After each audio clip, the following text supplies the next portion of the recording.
అహోబిలం శ్రీ లక్ష్మీ నరసింహస్వామి పార్వేట ఉత్సవం శుక్రవారం నుంచి అంగరంగ వైభవంగా నిర్వహిస్తున్నారు. నల్లమల్లలో కొలువు తీరిన నరసింహుడు భక్తుల చెంతకు తరలి వెళ్లాడు. తన వివాహానికి ఆహ్వానించేందుకు ప్రియభక్తులను కలిసేందుకు పయనమయ్యాడు. పార్వేట ఉత్సవంలో భాగంగా 35 రోజుల పాటు ఆళ్లగడ్డ, ఉయ్యాలవాడ, రుద్రవరం మండలాల్లోని 32 గ్రామాల్లో స్వామి పర్యటించనున్నారు. మకర సంక్రాంతి మరుసటి రోజు కనుమనాడు స్వామి పార్వేట ఉత్సవం ప్రారంభమవుతుంది. శుక్రవారం సాయంత్రం దిగువ అహోబిలంలో ప్రత్యేక పూజలు నిర్వహించి పార్వేట ఉత్సవం తంతు నిర్వహించారు.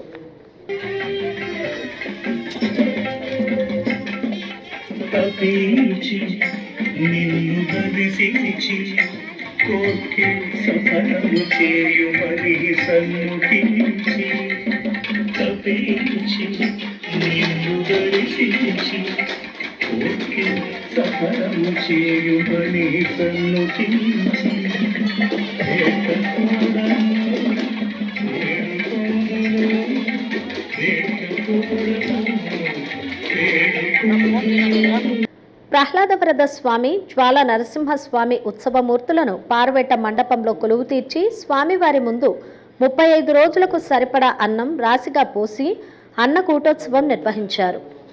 చెంచులు సమర్పించిన కొబ్బరికాయలు కొట్టి ఊరేగింపుగా స్వామివారిని బయటకు తీసుకుని వచ్చారు.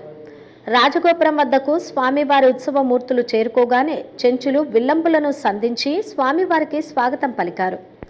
అనంతరం పల్లకి బాచేపల్లి గ్రామానికి రాత్రికి చేరుకుంది. పార్వేట ఉత్సవం అనంతరం ఫిబ్రవరి 19వ తేదీ అహోబిలం చేరుకుంటారు. పార్వేట ఉత్సవాన్ని తిలకించడానికి పెద్ద సంఖ్యలో భక్తులు తరలివచ్చారు.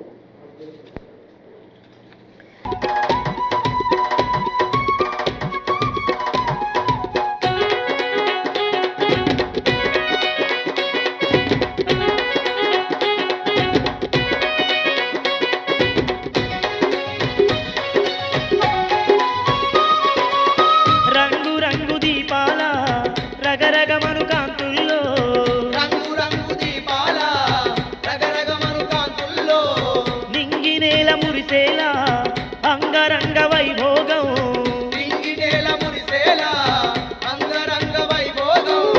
బ్రహ్మాండ నాయకునికి బ్రహ్మోత్సవాలంట.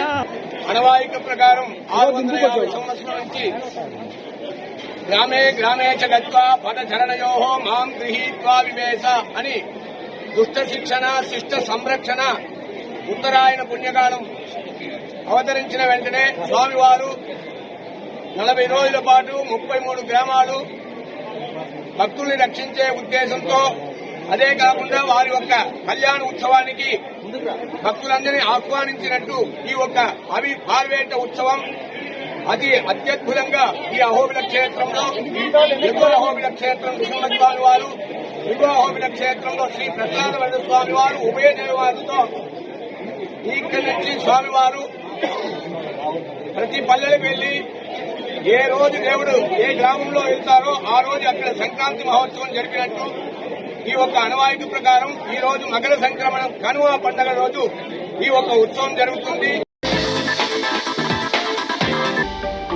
హలో అండి, నేను మీకు Rakshitha. Please do subscribe to Nandyal communications.